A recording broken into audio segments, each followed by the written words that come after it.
السلام علیکم ورحمۃ اللہ وبرکاتہ۔ الحمد للہ رب العالمین والصلاة والسلام علی سید الانبیاء والمرسلین وعلی آلہ واصحابہ اجمعین، اما بعد،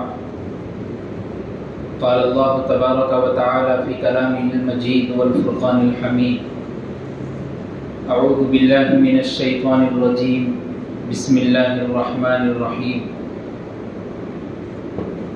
ولا تہنوا ولا تحزنوا وانتم الاعلون ان کنتم مؤمنین، صدق اللہ العظیم۔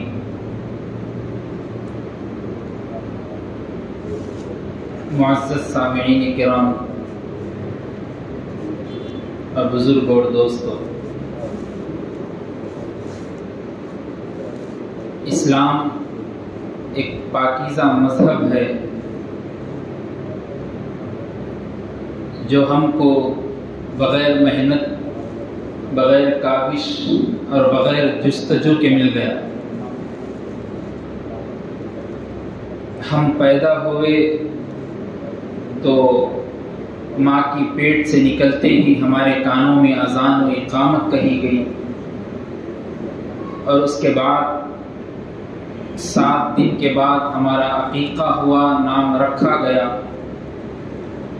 پھر تھوڑے دن بعد ہم جب تھوڑا سا چلنا سیکھے تو ہمارے ماں باپ نے ہم کو دینی تعلیم کی رغبت دلائی اور قرآن کو پڑھنے کے لیے ایک مولوی صاحب کے پاس لے جا کر بٹھا دیا گیا، اور اس کے بعد جب کچھ بولنا آیا تو اسی توتلی زبان سے ماں باپ کے سامنے ہم نے کلمہ طیبہ پڑھ کر سنایا تو ماں باپ خوش ہو گئے اور فخر سے بولنے لگے کہ یہ میرا بیٹا ہے جس نے مجھ کو آج کلمہ طیبہ پڑھ کر سکھایا اور سنایا۔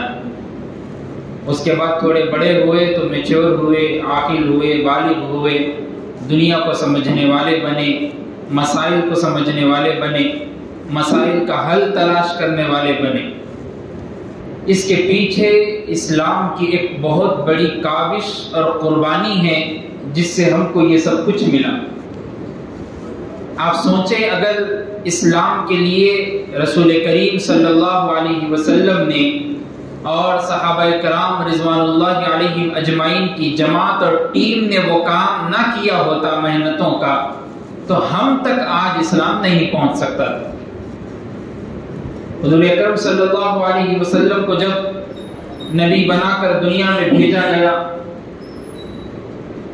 نبوت کا سلسلہ جب حضور اکرم صلی اللہ علیہ وسلم پر ختم ہوا تو نبی کریم صلی اللہ علیہ وسلم نے امت کو دین کی رغبت دلائی اور دین کی دعوت دے کر ان کو اپنے پاس بلانے کی انتھک کوششیں کی، اور کئی صحابہ کرام رضوان اللہ علیہم اجمعین نے اس بات کو سنا بھی اور ایمان کو قبول کیا اور رضی اللہ عنہم و رضوان کے مشدے میں آئے، لیکن انہوں نے اسلام کے خاطر جتنی زیادہ تکلیفوں کو سہا ہے اور جتنے تکلیفوں کو برداشت کیا ہے، اگر ہم اس جگہ پر ہوتے تو آپ یقین جانیں ہمارے اندر اتنی ہمت اور جرأت اور شجاعت نہیں ہو سکتی جتنا صحابہ کرام رضوان اللہ علیہم اجمعین نے کر کے دکھایا۔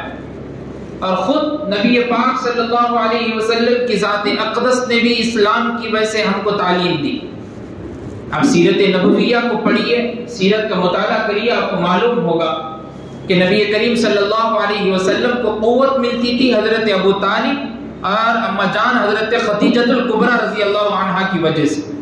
ابو طالب آپ کے چچا تھے، ہمت اس لیے ملتی تھی کہ عرب میں اور مکے میں آپ بزرگ شخصیت تھی، اور ابو طالب نے خود کہا تھا ایک دور میں کہ اگر میرے بھتیجے پر کوئی انگلی اٹھائے گا، کوئی مارنے کے لیے آئے گا تو سب سے پہلے چاچا سے لڑنا پڑے گا، اس کے بعد بھتیجے تک پہنچنا پڑے گا۔ حضرت ابو طالب کا یہ قوت دلانا حضور اکرم صلی اللہ علیہ وسلم کو حضور کی خود بہت بڑی طاقت تھی، اور اما جان حضرت خدیجہ الکبریٰ رضی اللہ عنہا کا اس سچویشن میں اور اللہ کے رسول صلی اللہ علیہ وسلم کو اس ایمانی حالت میں مالی اعتبار سے بھی دین کے لیے قربان کرنا یہ بہت بڑی طاقت تھی۔ تو یہ دونوں حضور اکرم صلی اللہ علیہ وسلم کے بازو تھے، طاقت تھے، لیکن جب ان دونوں کا بھی انتقال ہوا، دنیا سے رخصت ہوئے، تو اسی سال کو سیرت میں اور احادیث مبارکہ میں بھی اللہ کے رسول صلی اللہ علیہ وسلم نے عام الحزن کہا۔ عام کہتے ہیں سال کو، حزن کہتے ہیں غم کو، غم کا سال۔ یہ میرے اوپر بہت بڑا غم کا سال ہے، اس لیے کہ میری جو دو طاقتیں تھیں وہ مجھ کو چھوڑ کر چلی گئی اور اللہ نے اپنے پاس بلایا۔ اس کے بعد اللہ کے رسول صلی اللہ علیہ وسلم نے سوچا کہ اب مکے سے نکل کر کسی اور جگہ پر جا کر وہاں پر دین کی دعوت دی جائے، لوگوں تک اسلام پہنچایا جائے۔ آپ کو یہ ساری چیزیں اس لیے بتایا جا رہا ہے کہ اسلام کو پہنچانے کے لیے حضور اکرم صلی اللہ علیہ وسلم کی ذات اقدس اور صحابہ کرام نے کیسی کوششیں کی۔ تو حضور اکرم صلی اللہ علیہ وسلم نے سوچا کہ مکے سے نکل کے کسی اور جگہ جائیں جہاں پر لوگوں کو بتایا جائے۔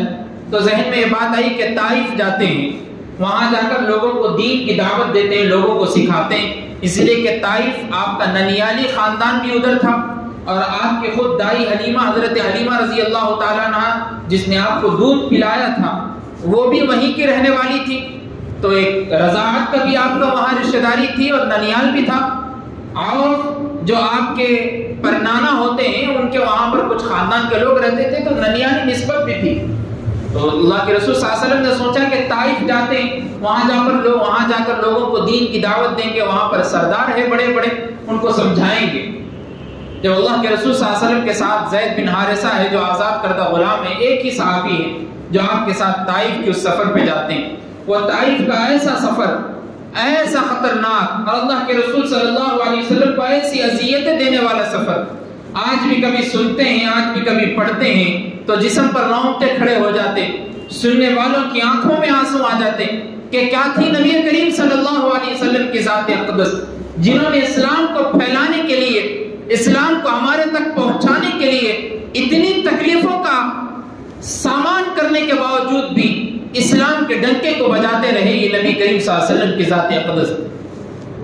اب طائف کے سفر پر جب جاتے ہیں تو کتابوں میں بات ملتی ہے کہ عمر بن عمیر بن عوف، جو عوف کے نانا تھے، پرنانا تھے اللہ کے رسول صلی اللہ علیہ وسلم کے، انہی کے نسبت سے ایک بیٹا وہاں پر سردار ہے، جاتے جا کر ان کے سامنے دین کی دعوت دیتے ہیں، دین کا کام سمجھاتے کہ کیا ہے جو میں نبی بنا کر بھیجا گیا ہوں، اللہ ایک ہے، میں نبی ہوں ان کا، میرے اوپر ایمان لانا تمہارا کام ہے۔ یہ ساری چیزیں جب بتاتے ہیں، پہلی بات تو وہ لوگ گستاخانہ جواب دیتے، بول دیتے کہ وہ اللہ جو تم کو نبی بنائے، وہ کیسا اللہ ہے جو تم کو نبی بنایا ہے؟ پھر دوسرا شخص جواب یہ دیتا ہے کہ اگر اس نے تم کو نبی بنایا ہے تو میں اس بات کا اعلان کرتا ہوں کہ میں تم سے کبھی بات ہی نہیں کروں، اور تمہارے سے بات کرنا یہ بیوقوفی کی علامت ہے، اس لیے تم میرے سامنے سے چلے جائے۔ یہی بہت بڑا اللہ کے رسول صلی اللہ علیہ وسلم پر اذیت کی بات تھی کہ آپ کو گستاخانہ جواب دے دیا گیا، آپ کو دین کی جو اسلام کی جو تعلیم آپ پہنچانا چاہ رہے تھے اس کے خلاف بات ہوئی، لیکن اس کے باوجود ان لوگوں نے اوباش قسم کے لوگوں کو، طائف کے ان اوارہ قسم کے لوگوں کو، اور ایسے لوگ جو ہمیشہ جوؤں میں، شرابوں میں مبتلا رہتے تھے، ان کو حکم دیا کہ دیکھو یہ شخص ہے، ہم کھلی چھوٹ دیتے ہیں، تم اس کے ساتھ کیا کرنا چاہتے ہو کرو۔ کیسا وہ سفر طائف کا، اللہ کے رسول صلی اللہ علیہ وسلم وہاں سے جب نکلتے ہیں، اس طائف کے گاؤں سے، قبیلے سے نکلتے ہیں، تو اوباش قسم کے لوگ آپ کے اوپر پتھر برساتے ہیں، ایسا پتھر برساتے ہیں، زید بن حارثہ رضی اللہ تعالیٰ نے، ایک صحابی ہے، ادھر سے پتھر آتے ہیں تو دائیں طرف آ جاتے ہیں سپورٹ کے لیے، پھر جب وہ بائیں مارتے ہیں تو بائیں طرف آتے ہیں، پیچھے مارتے ہیں تو پیچھے آ جاتے ہیں، سر کے اوپر مارتے ہیں تو سر کے اوپر ہاتھ رکھ دیتے ہیں، پیروں کے پاس مارتے ہیں تو پیر کے پاس ہاتھ رکھ دیتے ہیں۔ زید بن حارثہ رضی اللہ تعالیٰ کہتے ہیں یہ نبی ہے امت کے، انہوں نے تم کو دین کی دعوت اور اسلام پہنچانے کے لیے اپنی آنکھ کو لگا دیا اور تم ان کے ساتھ یہ سلوک کرتے ہو۔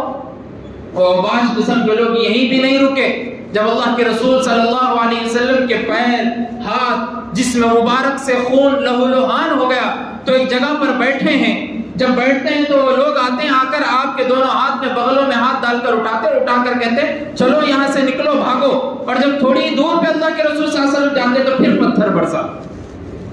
یہ طائف کا سفر، اسی لیے شاعر نے کہا تھا وہ طائف کے سفر میں وہ طائف کی وادی میں کھاکا کے پتھر، تم کو بتایا جس نے دین گزارنے کا طریقہ، اسی کے دین کو چھوڑ کر تم نے کیا وفائی دی؟ بے وفائی کر دی۔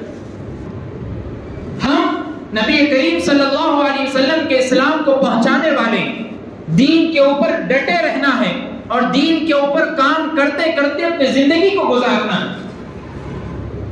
اللہ کے رسول صلی اللہ علیہ وسلم نے اس وقت مڑ کر ان لوگوں سے کہا تھا کہ دیکھو تھوڑی دیر تم رک جاؤ، میں جو بات تم سے کہتا ہوں وہ سن لو، اگر اس بات میں کچھ کمی دکھی، کچھ غلطی دکھی تو جب سزا دو، میں تو اللہ کا پیغام لے کر تم تک آیا ہوں، لیکن وہ لوگ تو آوارہ تھے، آپ کے اوپر اتنی تکلیفیں آزمائشیں دی گئی۔ اس کے بعد کتابوں میں بات ملتی ہے کہ فرشتوں کو بھی ایسا محسوس ہوا کہ اب ان لوگوں کو مار دیا جائے، اب ان لوگوں کو چھوڑیں گے نہیں۔ اللہ تبارک و تعالیٰ سے فرشتوں نے سوال کیا، اللہ اگر آپ اجازت دیں گے تو میں ان طائف والوں کے پوری بستی کو ہلاک کر دیں گے، آپ اجازت دیں۔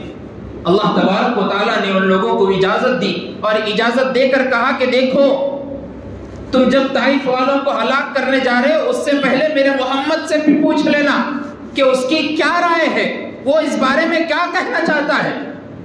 غور کریں، حضرت نوح علیہ السلام کی قوم کو بھی اللہ تبارک و تعالیٰ نے عذاب دیا، لیکن نوح سے پوچھنے کی بات نہیں کی، سیدھا عذاب دے دی۔ لوط علیہ السلام کی قوم کو عذاب دیے، پوچھنے کی بات نہیں کی، سیدھا عذاب دے دیے۔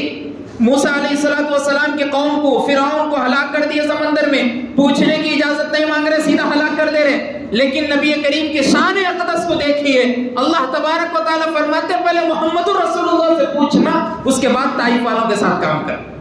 یہ محمد رسول اللہ کی شان اقدس ہے۔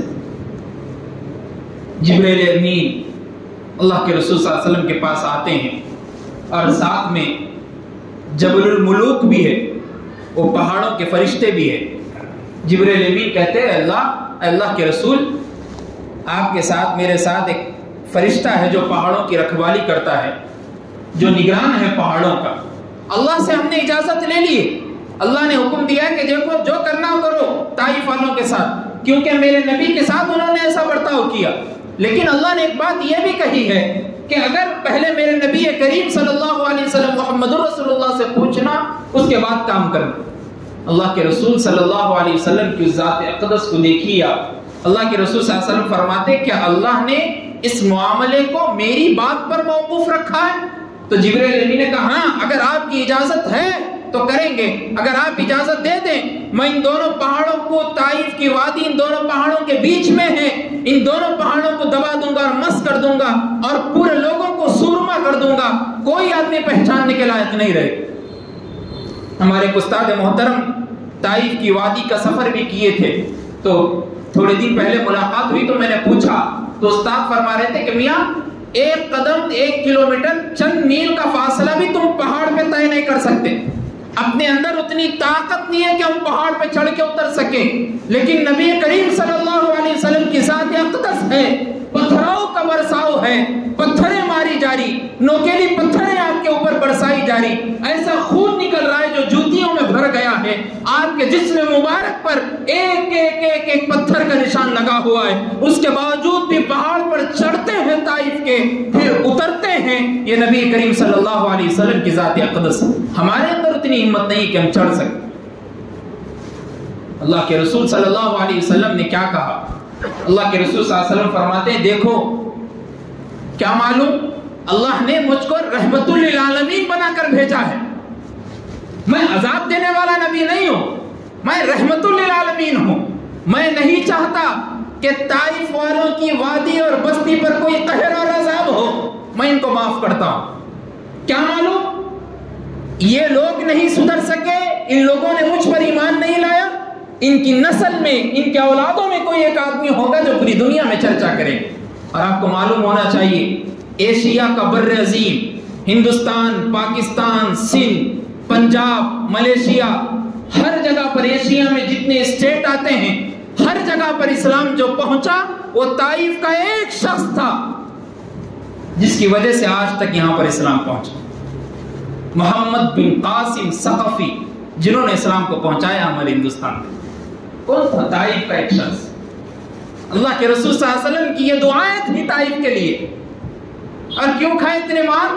کیوں کھائے اتنی اذیتیں تکلیفیں؟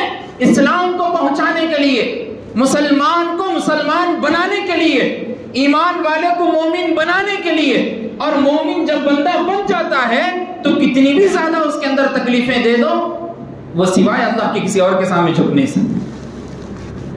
اس لیے اللہ نے قرآن مجید میں ارشاد فرمایا وَلَا تَهِنُوا وَلَا تَحْزَنُوا وَأَنْتُمُ الْأَعْلَوْنَ إِن كُنتُم مُؤْمِنِينَ۔ غم نہ کرو، پریشان مت ہو، تم ہی ایک دن سر بلند رہو گے۔ آگے شرط رکھے اللہ ان کنتم مومنین، اگر تم ایمان والے ہو تو۔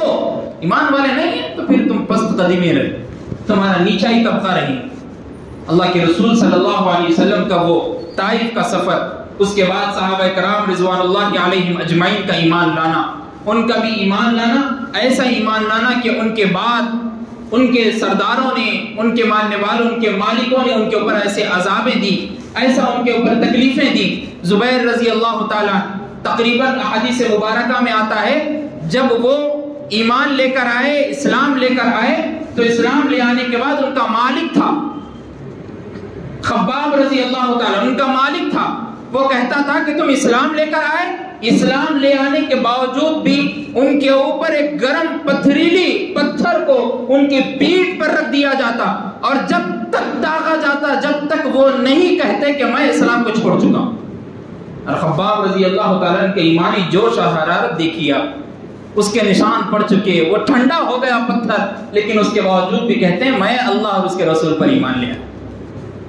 ایسے صحابہ کرام کی جماعت تھی۔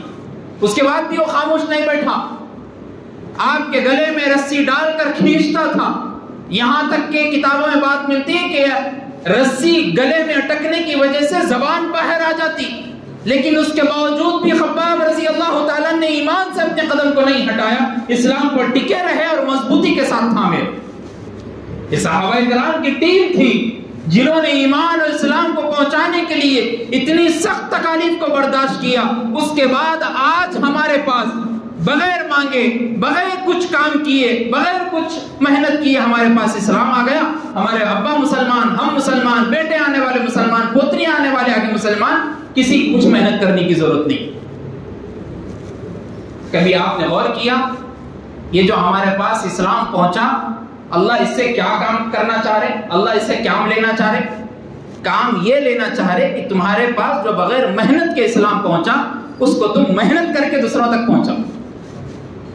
جو تمہارے پاس اسلام پہنچا بغیر محنت کے، اس کو تم محنت کرو، دوسروں تک پہنچاؤ۔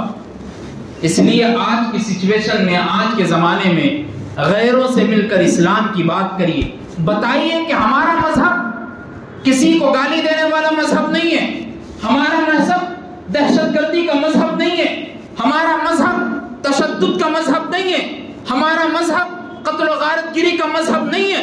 ہمارے مذہب میں تو قتل کو اللہ نے حرام قرار دیا اور فرمایا وَمَنْ قَتَلَ نَفْسًا بِغَيْرِ نَفْسٍ، جو کسی کی جان کا بغیر کسی کے عذر کے جان لیتا ہے فَكَأَنَّمَا قَتَلَ النَّاسَ جَمِيعًا، اس نے پوری کائنات کا قتل کیا، اس نے ایسا گناہ کیا۔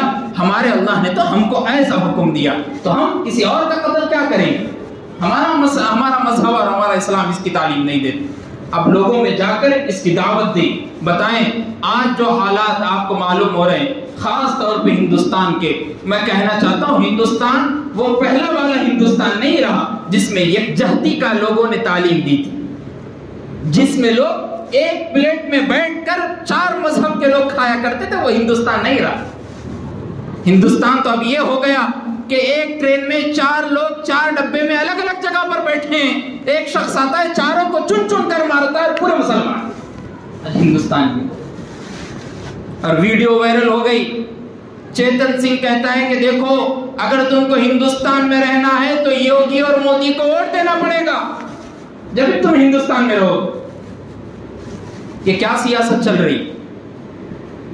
کیا آزاد کردہ ملک جس کو آزاد کرانے کے لیے انگریزوں سے اتنی زیادہ تکالیف برداشت کرنی پڑی تھی، جس کو آزاد کرانے کے لیے ہندو مسلم اور تقریباً ہر ملک اور ہر مذہب کے ماننے والے لوگوں نے یکجہتی کے ساتھ کھڑے ہو کر، علامہ اقبال نے کہا تھا ایک ہو جائیں تو بن سکتے ہیں خورشید مبین، ورنہ ان بکھرے تاروں سے کیا بات بنے۔ ایک سورج پوری دنیا کو روشن کر سکتا ہے، تارے سورج سے زیادہ ہے لیکن لیکن روشنی نہیں دے سکتے. علامہ اقبال نے کہا تھا ہم کو سورج بننا ہے، تارے نہیں بننا ہے، روشنی پورے ملک کو دینا ہے. ان لوگوں نے ایک جہتی کا کام کر کر پورے ملک کو آزاد کرایا تھا، اور آج تم اسی ملک ہندوستان کو تفرقہ اور تشدد کا ملک بنا رہے. کیا تمہاری سیاست اسی کی تعلیم دیتی ہے؟ میوات میں ہوا حادثہ، نوح میں ہوا حادثہ، کیا غلطی تھی مؤذن امام صاحب کی؟ حافظ صاحب جو نماز پڑھاتے تھے، کیا غلطی تھی مسجد میں؟ کیا ان کی یہ غلطی تھی کہ انہوں اپنے بہار سے آ کر یہاں پر نماز پڑھا رہے تھے؟ کیا ان کی یہ غلطی تھی کہ انہوں ایک مسجد میں امام اور مؤذنی کا کام کر رہے تھے؟ کیا ان کی یہ غلطی تھی کہ ان کے ماں باپ اور بہنوں اور بھائیوں کو چھوڑ کر انہوں کسی اور جگہ آ کر کام کر رہے تھے؟ کس تشدد کی بنا پر تم نے ان کو مارا؟ اور انٹرویو میں بات آتی ہے کہ ہم ایک جگہ سے لے کر دوسری جگہ لے جانے کے لیے جا رہے تھے، اسی مسجد کے پاس تصادم ہوا دونوں گروپوں کا، اور دونوں گروپوں نے لڑ لیا، اور گروپوں میں لڑنے کی وجہ سے مسجد کو آگ لگا دی گئی. مسجد کو آگ نہیں لگائی گئی، مسجد کو آگ لگانے کے ساتھ ساتھ مؤذن صاحب کو مارا بھی گیا. کون اس بات کی گواہی دے گا؟ کہاں ہے میڈیا جو اس بات کو چھپا رہی ہے؟ کیا آج کا مسلمان اندھا ہو گیا؟ تم اس بات کو سمجھتے ہو؟ کیا آج کا مسلمان اس کی ایمانی حرارت مٹی میں مل گئی؟ تم اس بات کا اعلان کر رہے ہو؟ کیا آج کا مسلمان خاموش بیٹھنے والا ہے؟ تم اس بات کو سمجھتے ہو؟ دیکھو، مسلمان کی بات نہیں، ٹرین میں مسلمان کے ساتھ ساتھ ایک کانسٹیبل کو بھی مارا گیا جو آدیواسی کے گھرانے سے تعلق رکھتا تھا. کیا آج ملک میں ایک قانون ایسا نہیں بن سکتا؟ کیا ملک میں ایک ایسا دستور نہیں بن سکتا کہ پورے لوگ ایک متحد ہو کر ان لوگوں کے خلاف آواز اٹھائے جن کا نام لے کر اس نے مارا؟ کہاں گئے قوم؟ کیا ہو رہا ہے ہماری قوم؟ کدھر ہمارا سفر ہے؟ منی پور کا وہ واقعہ جو آج بھی رونگٹے کھڑے کر دیتا. ہمارا مذہب تو اس بات کی تعلیم دیتا ہے کہ اجنبی عورت اگر کسی بھی مذہب کی ہو تو اس کی طرف نگاہ اور نظر اٹھا کر بھی نہیں دیکھنی. اللہ نے اعلان کر دیا قُلْ لِلْمُؤْمِنِينَ يَغُضُّوا مِنْ أَبْصَارِهِمْ وَيَحْفَظُوا فُرُوجَهُمْ. اے ایمان والو، تم اپنی نظروں کو نیچی رکھو اور اپنے شرمگاہوں کی حفاظت کرو. اور آگے کہا قُلْ لِلْمُؤْمِنَاتِ يَغْضُضْنَ مِنْ أَبْصَارِهِنْ. اے مومن عورتوں، تو اپنے نظر کی حفاظت کرو، اپنے شرمگاہوں کی حفاظت کرو. عورت چاہے کوئی بھی ہو، کسی بھی مسلک کسی بھی مذہب سے تعلق رکھنے والی ہو، کیا اس کے اندر انسانیت نہیں ہے؟ کیا وہ انسان نہیں ہے؟ کیا وہ عورت نہیں ہے؟ اور ہمارے پورے مسلمان بھائی، ہمارے پورے ملک میں رہنے والے خاموش ایسے بیٹھے ہیں. پتہ نہیں، اس بھائی نے کہا تھا جو حافظ سعد کا بھائی تھا، اس نے انٹرویو میں کہا کاش میرے بھائی کی ٹکٹ میں ایک دن پہلے بنا لیتا تو آج میرے نظر کے سامنے ہوتا. کاش ایک دن پہلے بنا لیتا. کیا معلوم کل ہماری باری ہو اور ہم کو معلوم نہ ہو. ہم ایک ایسے ملک میں اور ایسے ایک کونے پر دہانے پر آ کر کھڑے ہو گئے. آپ کو نہیں معلوم آپ کے ساتھ کل کیا ہوگا، مجھ کو نہیں معلوم میرے ساتھ کل کیا ہوگا، تو آپ کو کیسے معلوم ہوگا؟ تو اسی لیے اس ملک ہندوستان میں رہتے ہوئے، سیکولرزم کا خیال کرتے ہوئے، جہاں تک ہو سکے ہندو بھائیوں سے مل کر، ان سے امن و شانتی کا مذہب بتا کر لوگوں سے ملیے کہ بھائی تمہاری گیتا میں اس بات کی تعلیم نہیں دی گئی کہ لوگوں کو مارا جائے، ہمارے قرآن میں بھی اس بات کی تعلیم نہیں دی گئی کہ لوگوں کو مارا جائے، قتل کیا جائے. تو پھر آپ کے خدا اور ہمارے خدا اس بات کی تعلیم دیتے ہیں کہ امن و شانتی کا امن برقرار رکھے چلنا ہے. ہم اسی کی تعلیم تم کو دیتے ہیں، اسی خدا کی تعلیم تم کو دینے کے واسطے آئے ہیں. آپ کسی بھی مذہب سے تعلق رکھنے والے ہو، لیکن انسانیت کا ثبوت یہ ہے، انسانیت کا نام یہ ہے کہ انسانیت کے تحت دونوں کو ایک ساتھ کھڑے رہے. دونوں کے ہاتھ کاٹے جائیں گے تو خون نکلے گا، دونوں کو بھی اتنا ہی درد ہوگا. جس کو مسلمان کو اتنا درد ہوگا وہ غیر کو بھی درد ہوگا، کیونکہ جسم تو دونوں کا ایک ہے. ایسا نہیں کہ اس کا آگ سے بنایا گیا ہمارا مٹی سے بنایا گیا، ہمارا مٹی سے بنایا گیا اس کا آگ سے بنایا گیا، ایسا نہیں. اسی لیے کوشش کرنا ہے. آج آپ کو اس جمعے کے اس عنوان سے دو چیزیں میں مسلمان بھائیوں سے خاص طور پر بتانا چاہتا ہوں کہ دیکھو، اپنے ٹائم کو، اپنے وقت کو موبائل فونوں میں، بےہودہ کاموں میں، فحش کاموں میں، گندے کاموں میں، ایسے کام جن سے اللہ اور اس کے رسول ناراض ہوتے ہو، چھوڑ دو اللہ کے واسطے. ہاتھ جوڑ کر کہتا ہوں، گواہ رہنا اس امت کا ایک ایک فرد کو نبی کے سامنے حاضر ہونا ہے. جب حاضر ہوں گے آپ کا کالا منہ کیا آپ کے نبی دیکھ سکتے ہیں؟ کیا ہمارے نبی دیکھ سکتے ہیں؟ وہ نبی جنہوں نے ہمارے لیے اسلام پہنچانے کے لیے شعب ابی طالب میں 6 ماہ پتے کھا کر نبی کے ساتھ صحابہ نے زندگی گزاری اسلام پہنچانے کے لیے، کیا وہ نبی قیامت کے دن آپ لوگوں کو آپ کی اس حرکتوں کو دیکھ سکیں؟ میں ہاتھ جوڑ کر کہتا ہوں دنیا کے وساوس سے نکلیے. یہ یہود و نصارہ کا ایک پلان ہے جو ہم سمجھ نہیں سک رہے، جو ہماری دماغوں میں بات نہیں بیٹھ رہی. ہمارے کو تو ہم تو مسلمان صرف اسی میں لڑائی جھگڑے میں ہیں کہ میری پراپرٹی ہے، میری زمین ہے، میں مالک ہوں، میں اس کا مالک ہوں. چبوترے سے تھوڑا بھی گاڑی لگ گئی خاندانوں تک لڑائی چلتے ہوئے جا رہی. تھوڑا بھی چبوترا ادھر سے ادھر ہو گیا گھر کی طرف، یہ میری پراپرٹی ہے، تم میں مالک ہوں، تم کیسا ہوتا؟ کورٹوں میں بیانات چل جائے. اور ایک ٹکڑا کسی کا کھا لیے لاکھوں نسلیں پیدا ہو رہی، قیامت تک ان کو یاد رہ رہا ہے کہ ان کے پردادا ایسا کرے تھے، میں بھی ان سے بات ہی نہیں کرتا. ہمارے مسلمان بھائی اس میں، ہمارے مسلمان بھائیوں کو کچھ بھی نہیں معلوم. ایک جگہ بیان تھا محبوب نگر کے کس علاقے میں میرا، تو وہاں پر جا کے میں کئی لوگوں سے بات کیا. ایک تو بیان کیا، اس کے بعد پرسنل بھی جب بات کیا تو ان لوگوں کو یہاں تک بھی نہیں معلوم کہ اللہ کے رسول صلی اللہ علیہ وسلم کے بعد خلیفہ کون تھے، ان کے بعد خلیفہ کون بنے، اما جان حضرت عائشہ رضی اللہ عنہا کون تھی.